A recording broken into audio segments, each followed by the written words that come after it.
before we start, I thought I would explain what we're going to do before we do it. The first thing we're going to do is some traditional Buddhist prayers in this booklet right here. So if you want to have a look at that for a second.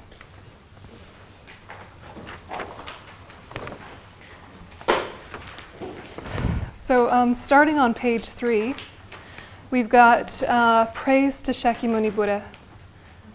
Thank you.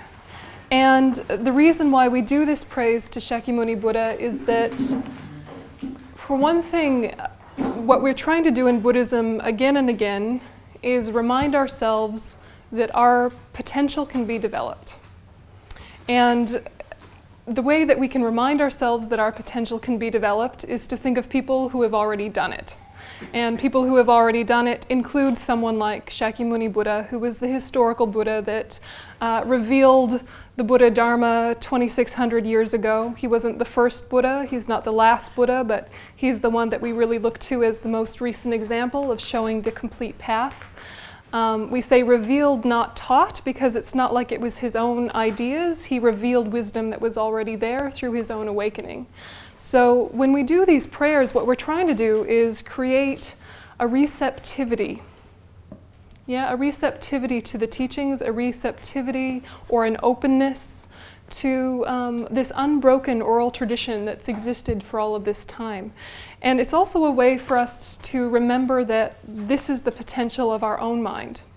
So whenever you see words like prostration or homage or showing respect, and it sounds all very religious and it sounds maybe triggering for some of us, the way to remember it in Buddhism is that we're trying to create an openness to wisdom that is out there so that the wisdom within us starts to develop more and more and increases slowly through that connection. So we do this prayer to tune into the whole path. And then what we have after that is the Heart Sutra. And the Heart Sutra, that starts on page 6. And this is one of the shorter traditional discourses that occurred during the Buddha's time. And this is a way to remember that everything is interdependent, that nothing stands alone, even these teachings, even ourselves. And the reason we say it at the beginning of a teaching is to kind of clear away any superstitious thoughts, any misconceptions, any cloudiness in our own mind before we even start. And it's also a way to build what we say good imprints with this very profound teaching on the emptiness of inherent existence. And the Heart Sutra is very interesting to look at the structure of it just as much as the content, because the structure shows that built right into the nature of Buddhism is question and answer, is debate, is not just believing something because someone told you, but actually actively asking questions and following up and really coming to some clarity through a back and forth exchange. And that's modeled from the very time of the Buddha himself. And in this sutra, the Buddha says very little. It's more that he's observing an exchange between senior students. So it's a beautiful thing to kind of get familiar with. It's common to all Buddhist traditions. So the Heart Sutra is what happens after that. And then on page 11, we have the extensive dispelling of hindrances, and we'll actually skip that and go straight to the prayer of the lion-faced dakini. So again, this is another way to kind of clear out any fogginess, any blockages, any superstitions and misconceptions before we even start the teachings. And we'll do that. And after that, what comes is the long Lineage Lama prayer. And the reason that you would do this traditionally is to realize that there has been this beautiful, unbroken oral tradition from the time of the Buddha until now. And we're actually not going to read through all of it because I think probably there are few people in this room who have a connection with each of these individual teachers. So reciting all of their names might just be boring for you. But I'm hoping that, as time goes by, you'll sort of make friends with each one of these lineage lamas. So what we'll do today is imagine that Shakyamuni Buddha is the representative of all of them when we do that first prayer. Okay, and then we'll skip that, and then we'll go straight to page 28.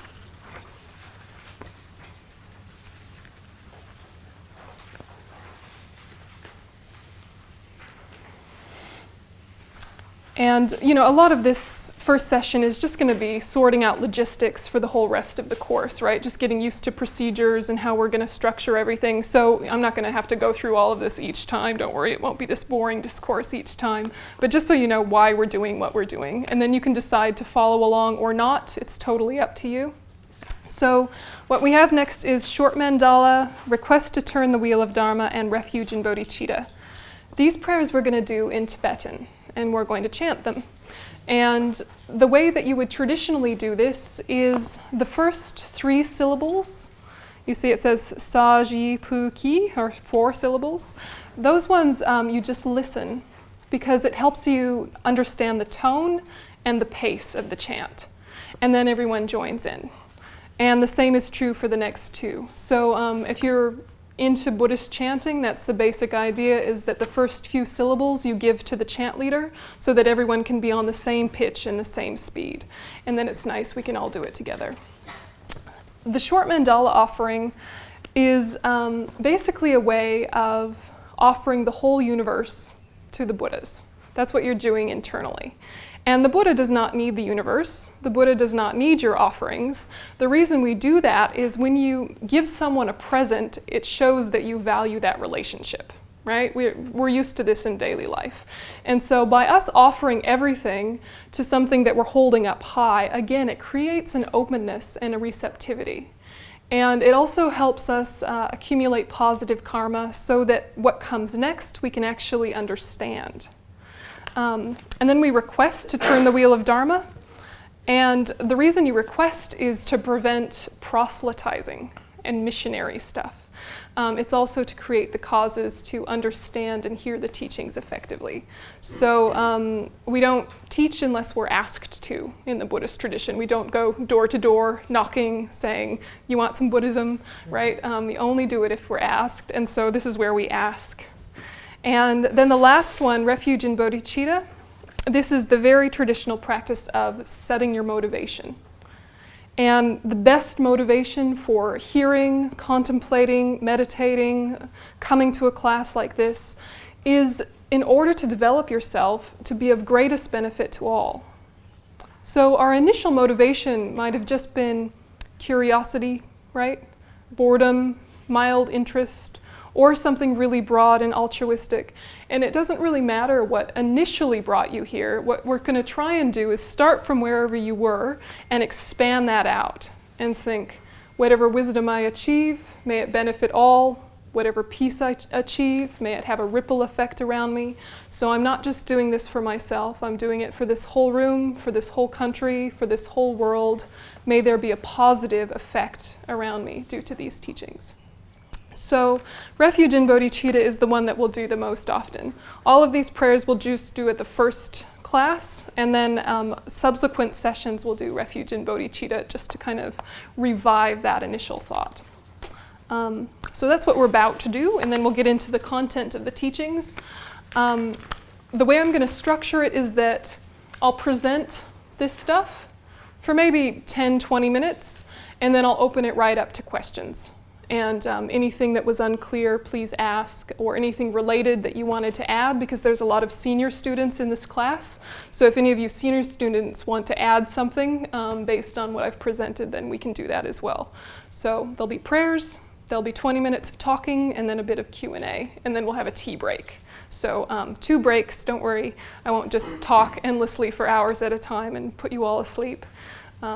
After we're getting used to the ideas, then we're going to meditate on them.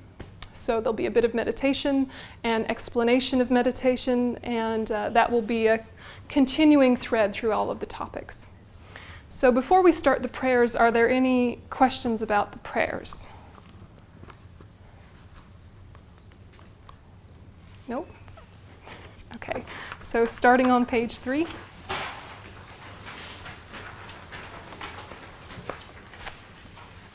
And we can say it out loud together, or else you can say it silently in your own head.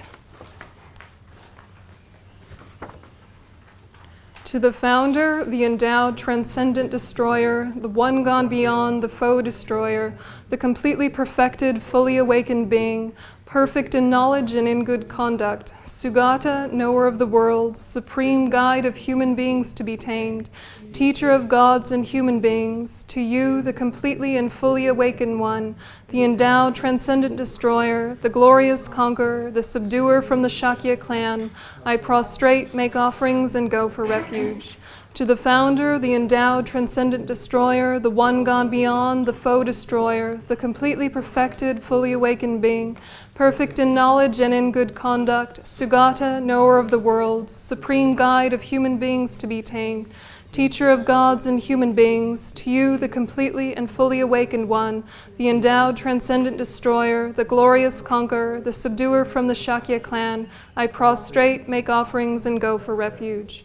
To the founder, the endowed transcendent destroyer, the one gone beyond, the foe destroyer, the completely perfected, fully awakened, perfect in knowledge and in good conduct, Sugata, knower of the world, supreme guide of human beings to be tamed, teacher of gods and human, to you, the completely and fully awakened one, the endowed transcendent destroyer, the glorious conqueror, the subduer from the Shakya clan, I prostrate, make offerings, and go for refuge. When, O supreme amongst humans, you were born on this earth, you paced out 7 strides, then said, I am supreme in this world. To you who were wise then, I prostrate. With pure bodies, form supremely pure, wisdom ocean like a golden mountain, fame that blazes in the 3 worlds, winner of the best, Lord, to you I prostrate. With supreme signs, face like a spotless moon, color like gold, to you I prostrate. Dust-free like you, the 3 worlds are not, incomparably wise one, to you I prostrate. The Savior having great compassion, the Founder having all understanding, the field of merit with qualities like a vast ocean, to you, the one gone to thusness, I prostrate. The purity that frees one from attachment, the virtue that frees one from the lower realms, the one path, the sublime pure reality, to the Dharma that pacifies, I prostrate. Those who are liberated and who also show the path to liberation, the holy field qualified with realizations, who are devoted to the moral precepts. To you, the sublime community intending virtue, I prostrate. Homage to the Supreme Buddha, homage to the Dhamma Refuge, homage to the great Sangha, to all 3 ever devout homage. To all worthy of respect, bowing with bodies as many as all realms' atoms and all aspects, with supreme faith I pay homage. Do not commit any non-virtuous actions. Perform only perfect virtuous actions. Subdue your mind thoroughly. This is the teaching of the Buddha. A star, a visual aberration, a flame of a lamp, an illusion, a drop of dew or a bubble, a dream, a flash of lightning, a cloud. See conditioned things as such. Through these merits may sentient beings attain the rank of all-seeing, subdue the foe of faults, and be delivered from samsara's ocean, perturbed by the waves of aging, sickness, and death. I prostrate to the Arya Triple Gem. Thus did I hear at one time. The Bhagawan was dwelling on Vasavultur's mountain in Rajagriha together with a great community of monks and a great community of bodhisattvas. At that time, the Bhagawan was absorbed in the concentration on the categories of phenomena called profound perception. Also at that time, the Bodhisattva, Mahasattva, Arya Avalokiteshvara looked upon the very practice of the profound perfection of wisdom and beheld those 5 aggregates also as empty of inherent nature. Then, through the power of Buddha, the Venerable Shariputra said this to the Bodhisattva, Mahasattva, Arya Avalokiteshvara. How should any son of the lineage train who wishes to practice the activity of the profound perfection of wisdom? He said that, and the Bodhisattva, Mahasattva, Arya Avalokiteshvara said this to the Venerable Shariputra. Shariputra, any son of the lineage or daughter of the lineage who wishes to practice the activity of the profound perfection of wisdom should look upon it like this, correctly and repeatedly beholding those 5 aggregates also as empty of inherent. Form is empty, emptiness is form. Emptiness is not other than form. Form is also not other than emptiness. In the same way, feeling, discrimination, compositional factors, and consciousness are empty. Shariputra, likewise, all phenomena are emptiness without characteristic. unproduced, unceased, stainless, not without stain, not deficient, not fulfilled. Shariputra, therefore, in emptiness there is no form, no feeling, no discrimination, no compositional factors, no conscious, no eye, no ear, no nose, no tongue, no body, no mind, no visual form, no sound, no odor, no taste, no object of touch, and no phenomena. There is no I element, and so on, up to and including no mind element, and no mental consciousness element. There is no ignorance, no extinction of ignorance, and so on, up to and including no aging and no extinction of aging and death. Similarly, there is no suffering, origination, cessation, and path. There is no exalted wisdom, no attainment, and also no non-attainment. Shariputra, therefore, because there is no attainment, Bodhisattvas rely on and dwell in the perfection of wisdom, the mind without obscuration and without fear. Having completely passed beyond error, they reach the end point of nirvana. All Buddhas who dwell in the three times also manifestly, completely awaken to unsurpassable, perfect, complete enlightenment in reliance on the perfection of wisdom. Therefore, the mantra of the perfection of wisdom, the mantra of great knowledge, the unsurpassed mantra, the mantra equal to the unequaled, the mantra that thoroughly pacifies all suffering should be known as truth, since it is not false. The mantra of the perfection of wisdom is declared. Tayata Om Gate Gate Paragate Parasamgate Bodhisoha. Shariputra, the Bodhisattva Mahasattva, should train in the profound perfection of wisdom like that. Then the Bhagawan arose from that concentration and commended the Bodhisattva Mahasattva Arya Avalokiteshvara, saying, well said, son of the lineage. It is like that, it is like that. One should practice the profound perfection of wisdom just as you have indicated. Even the Tathagatas rejoice. The Bhagawan, having thus spoken, the Venerable Sharivatiputra, the Bodhisattva Mahasattva Arya Avalokiteshvara, and those surrounding in their entirety, along with the world of gods, humans, asuras, and Gandharvas, were overjoyed and highly praised that spoken by the Bhagawan. Prayer to the lion-faced Dakini. I prostrate to the gathering of Dakinis in the Three Chakras, who abide in the holy yoga of using space. By your powers of clairvoyance and magical emanation, look after practitioners like a mother her child. Aka Samarat Sanwara Samariyabe, Aka Samarat.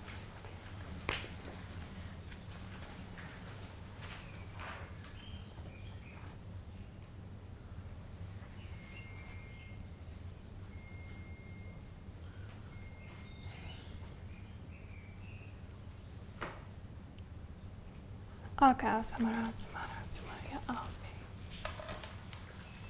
Tayata Om Gate Gate Paragate Parasamgate Bodhisoha.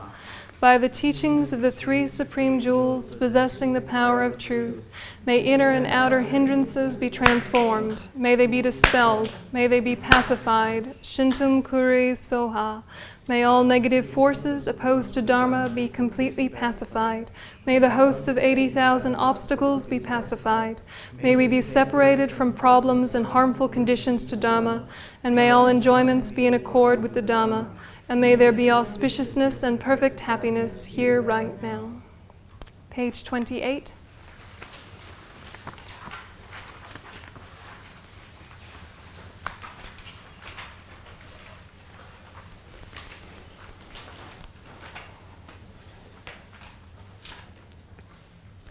Gozajia porki Joshia meto Ramriya Rablingji Nidaya Gan Padi Sangye Jindu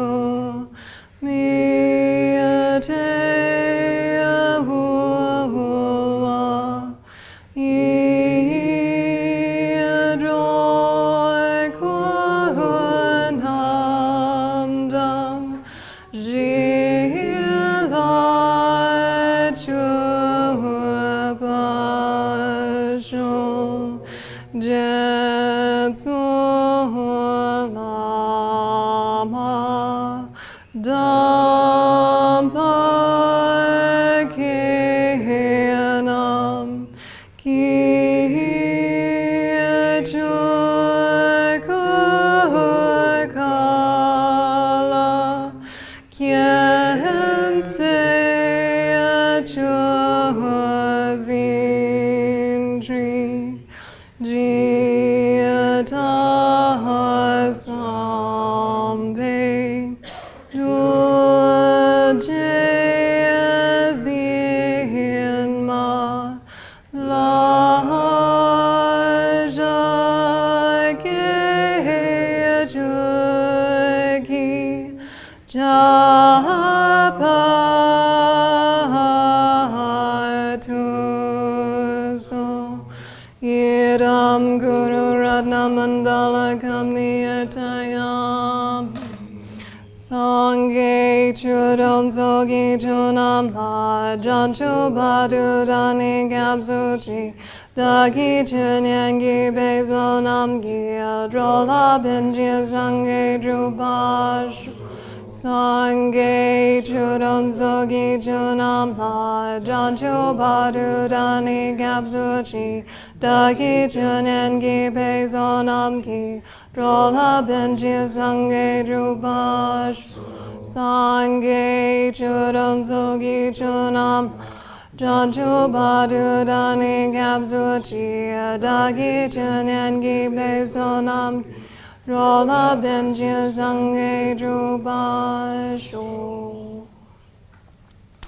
And just allowing those ideas to connect.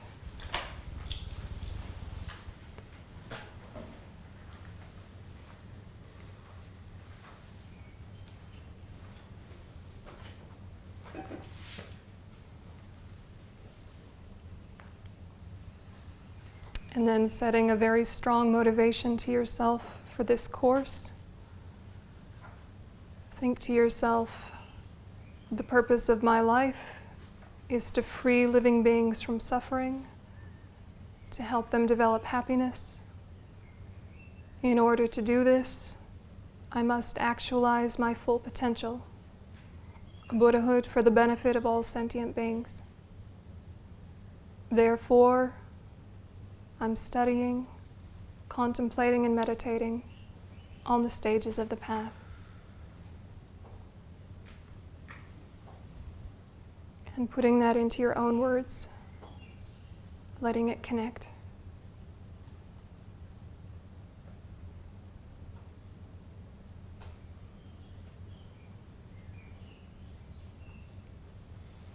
Okay, so you can relax your attention.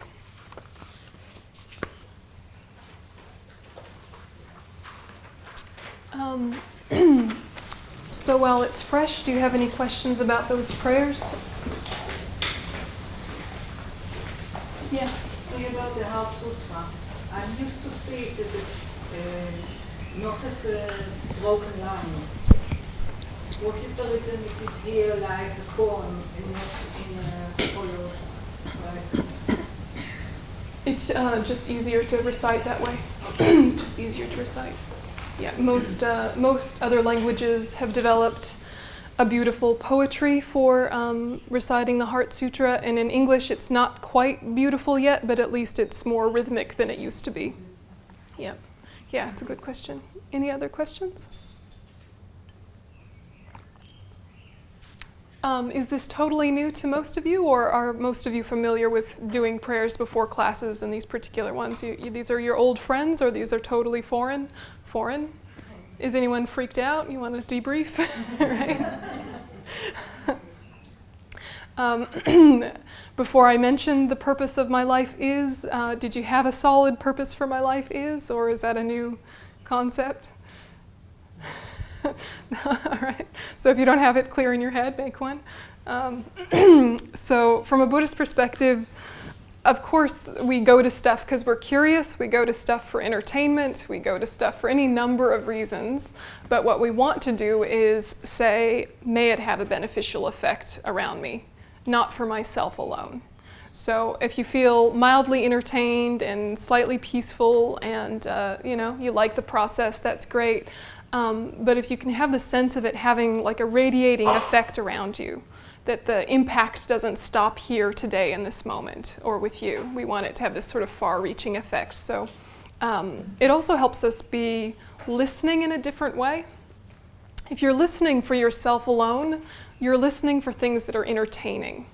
If you're listening for the benefit of others, you're listening for what are ways I can bring this information to a beneficial effect to those around me. You're listening more deeply when it's for others.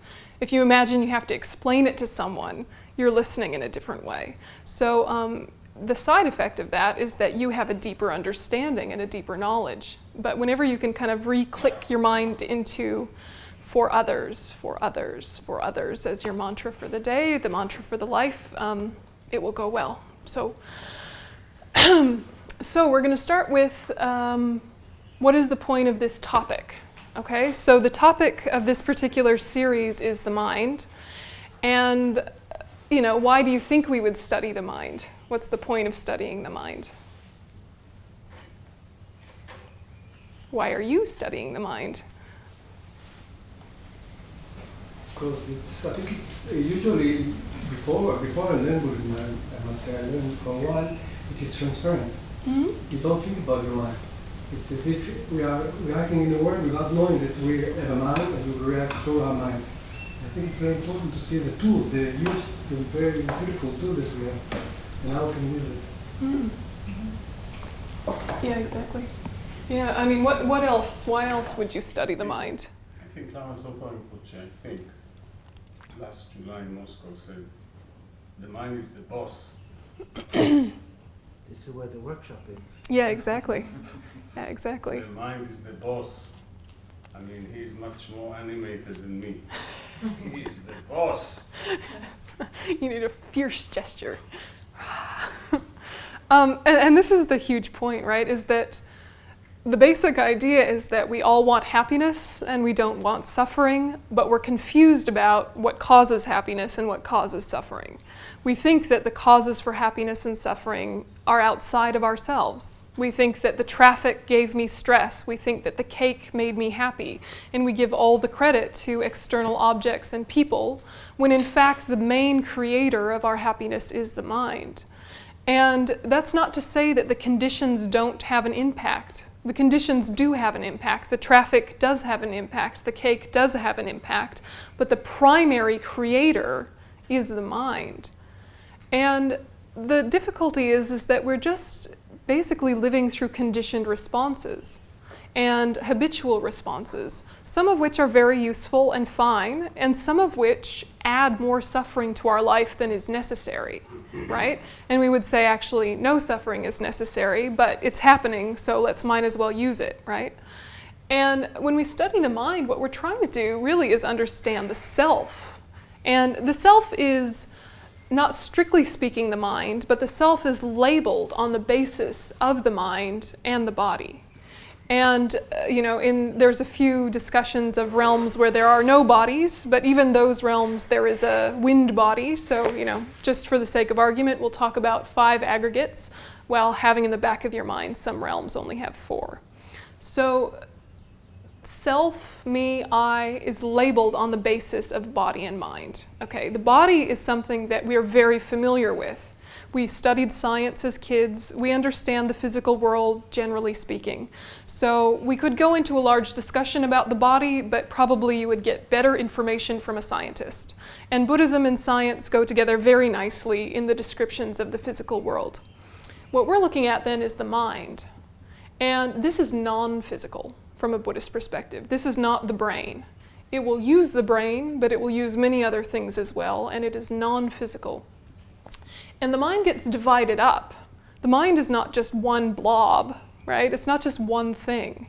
There's a lot of things that make up the mind, or that we can sort of mentally isolate as sections doing different things. So this word aggregates is a weird word, and we don't use it very much in English, so if it's new to you, it's new to most English speakers as well. It just means pieces, right? Pieces, bits.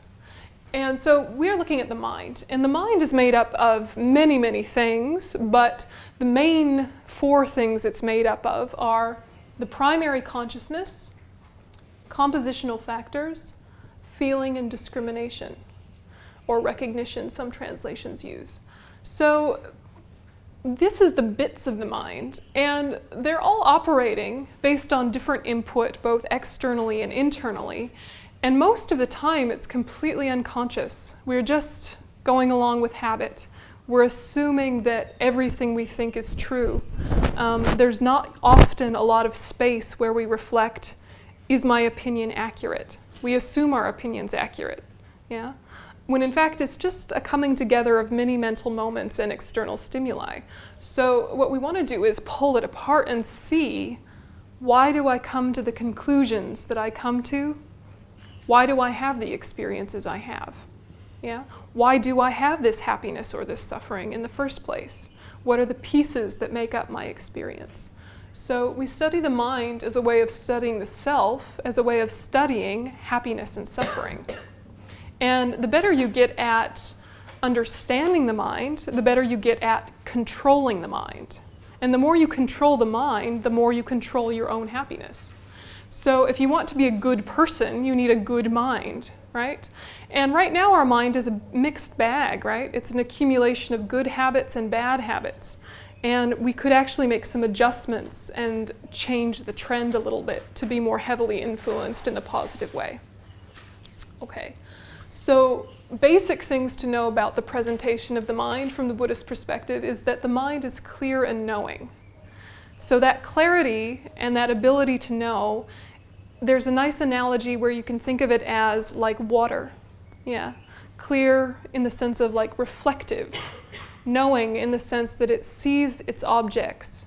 It knows its objects. But there's many things happening within that clear and knowing sphere which may or may not be accurate. Okay, so it's clear and knowing. It's beginningless. And I think that's an interesting place of discussion, and we'll go deeper into that. So the mind is beginningless. And this is part of the reason why we believe in past and future lives. The mind is a continuation, moves through different bodies, different realms, but you have this same mind like a river, right? And you can arbitrarily put a boundary on a river, can't you? And say, now this river changes name, but it's still the same continuity, isn't it? So same for us, where our mind is a continuity of mental moments or a continuation of mental moments. And you can say, this stream of mental moments, I give the name Yonten in my case, right? Or Techok, right? Or Chuki, right? And you give it a name, but you're giving it a name based on something that's moving all the time. If you point to a river and say, this river's name is, you're pointing at water that is moving, and that moving water is moving all of the sand and silt and rocks underneath. The edges are shifting subtly every moment. So you can generally say, yeah, that's the name of that river, but you're placing a name on a series of things that are in constant flux. So the mind is very similar. Okay. The mind also carries with it a fundamental ignorance and a fundamental potential. Okay, so this is a very interesting place of discussion as well. The mind is fundamentally confused about its own nature. Right? But the mind has also fundamentally got this purity that can be developed. Okay, interesting concepts. We'll come back to those. The way you develop the Buddha nature, or its fundamental potential, is through very basic things that you already do in your life, right? It's through hearing, contemplation, and meditation. So hearing is just study, right? You have to come to a class or read a book for the knowledge to go in, right? As soon as the knowledge is in, you have to process it, right? It's not enough to just know something. You have to process it in your mind internally and digest it the way you would digest food before it becomes your wisdom rather than wisdom that was fed into you. Yeah, so this contemplation stage is essential. So you're sitting with knowledge until it makes sense to you, so much so that you could put it into your own words and explain it to your friend. Yeah? Then it's your wisdom. And once that knowledge has become your wisdom, you take it to your cushion and you meditate on it. And meditating on it basically means you repeat your understanding. You repeat your wisdom. And the more that you repeat it, the more it becomes intrinsic to your being, the more it naturally influences behaviors, the more it becomes a spontaneous part of your own mind. So, the difficulty with us is that we're sort of conditioned to a quick fix, right? We're very much like this with food as well, where we want the food to be delicious and we want the food to be nourishing. And often they don't go together, right? Or the delicious food is something pre-prepared that you could just get very quickly, and the nourishing food is something you have to actually sit down, look at a recipe, gather more ingredients, and make, and it's too much work. Right? And you know that it's worth it, but you're hungry, right? You know it's worth it to make a good meal, but you just, McDonald's, right? I'm American, right? So McDonald's goes straight in because it's easy. And then we're satisfied for 10 minutes, and then we're tired, and then we get fat, right? So the problem with our society is that we're conditioned to a quick fix. And that means things like meditation don't come very easily to us, because the very first time you meditate, it's a little bit tricky. You're trying to suss out, what on earth am I doing here, right? Have you ever tried to meditate all by yourself without much instruction? What happens? You sit down and you go, I'm going to meditate. Yeah, okay, I'm going to meditate. You sit down. What? Right? And then you're like, what am I doing? Breath, something about the breath. The breath is important. I'm not sure why. Okay, breath. Watching it and bored. Right? Watching it, bored, and then you're happy that you're sort of relaxed and you start thinking about your shopping list, or you start thinking about some sort of argument you're having with someone, or you're bringing in your greatest hits of memories, or it's a song on the radio, and you think, probably this is not meditating, but I'm sitting here quietly and I'm entertained. So, song on the radio, right? And this is what happens without training, right? It's totally understandable. But it's not meditating, and then we wonder why we're not getting the benefits of meditation. You read online all these benefits of mindfulness, benefits of meditation, and you think, where are the benefits? Where are they? It's because we're not doing it right? So you go to this one extreme of loose associating or free associating, just letting your mind wander and dance and go between interesting ideas and sleepiness. Or if you're a little bit more of a disciplined sort of person, but still not trained, then you try and have this very tight focus, and you strain, and you think, focus, right? And it's not fun, and it's not relaxing, and you're not peaceful afterwards, right? So we go to these extremes until we know what we're doing. So from especially the Tibetan Buddhist perspective, it's much more useful to study about meditation for a while before you actually try it, yeah? And that, of course, it's hard. You don't know what you're doing. No one's shown you how. No one's just given you the bits and pieces. And then even if you do know what you're doing, actually doing it is much harder than understanding how it might work. And this is something to play with in our minds a little bit, to think, okay, I understand how meditation would work were I to do it. Yeah, I get how that would happen. But actually doing it is a little bit trickier. Yeah, it's not so easy to stay focused. And so we kind of live with, I see how it might be useful. Someday.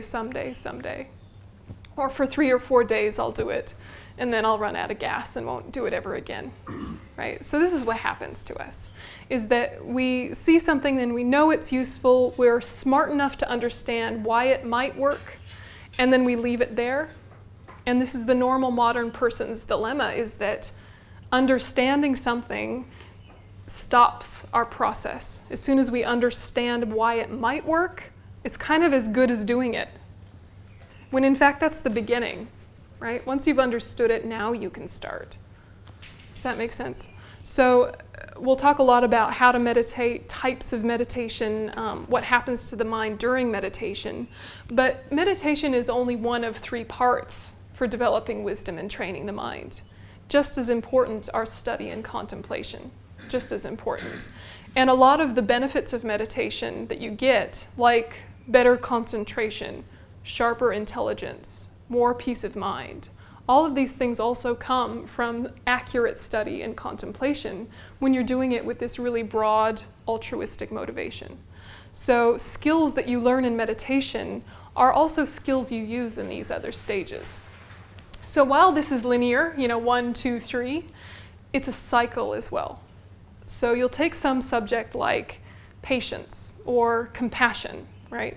And you'll study what is patience, what is compassion from the Buddhist perspective. And you'll think about it, it'll make sense to you, you'll take it to your cushion, you'll meditate on it, and then what happens in meditation is doubt. And that is very useful because now you see where it's been blocked. You might have thought all of your life compassion is important. All your life you've believed compassion was important. And then you maybe met some spiritual path and you thought compassion is really, really important, right? Yes, I want to be compassionate, but we're not all the time. How come? There are gaps in our belief system and it actually sinking in. So when you meditate, you actually see where are the gaps. You think, actually, I have a doubt about this here. I actually don't believe in it 100% here. And so then you go back to study and clarify your understanding. And you sit with it again and you meditate on it again. So each cycle, you're going deeper and deeper and deeper with things, and they become more and more intrinsically a part of you and more spontaneous in your daily life. So it's the repetition that builds wisdom, is the point of all this. You have any questions so far? Yeah. The 5 aggregates are the feeling, recognition, discrimination, these are the 5 aggregates. And form. Yep. Yep. Yep. Form, feeling, recognition, compositional factors, primary consciousness. Recognition is sometimes called discrimination. It depends which text you're looking at, how it's translated. So this is the same thing. It's 2 words for the same thing. Yep. הבחנה בעברית.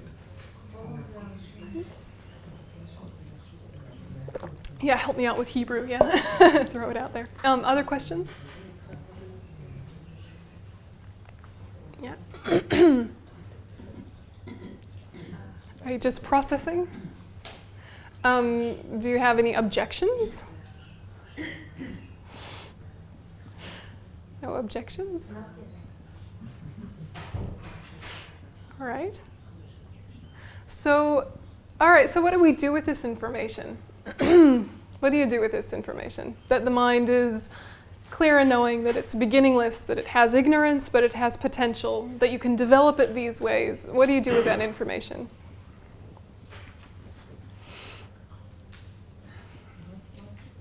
Not much. So far, not much, right? But ultimately, what do you reckon? You go, heck of a deal. Cool. Anyway, right? You sort of discriminate each thing that you're doing if it's due to ignorance or due to your Buddha nature. Well, assume everything's due to ignorance. Yeah, assume that. But slow, right? No. But the Buddha nature's always there, right? You can't ruin it. Yeah, you can't ruin your potential no matter how confused you get, no matter how mistaken your thoughts become. It can sound strange to say you have innate, fundamental ignorance because it sounds like you're somehow bad, when in fact it's just a confusion, right? It's just a not knowing. But you also have this potential which is infinitely expandable. And what you're trying to do with studying the mind is overcome one and build the other, right? As simple as that. So what we're trying to do is to identify, okay, here's the bits of the mind, but this isn't all that the mind is. The mind also carries with it other bits. So a good way to describe the mind is to divide it into main minds and mental factors, or primary consciousnesses and states of mind. Okay, 2 main categories of consciousness or awareness. And this is like the sky and the clouds. So the sky is always pure, always perfect, but the clouds come and go and they obscure the sky, right? And they make it harder to see the clarity. And you could have terrible weather that completely covers the blue sky, but the sky is always there, even if you can't see it. So this is a good analogy for the main mind and its mental factors. So what you're looking at is the fact that most of the day we're identified with the clouds. Yeah, we're identified with the weather of our mind. And actually, if we were to sort of re-identify at the spacious clarity that's always there, then the weather doesn't worry us so much.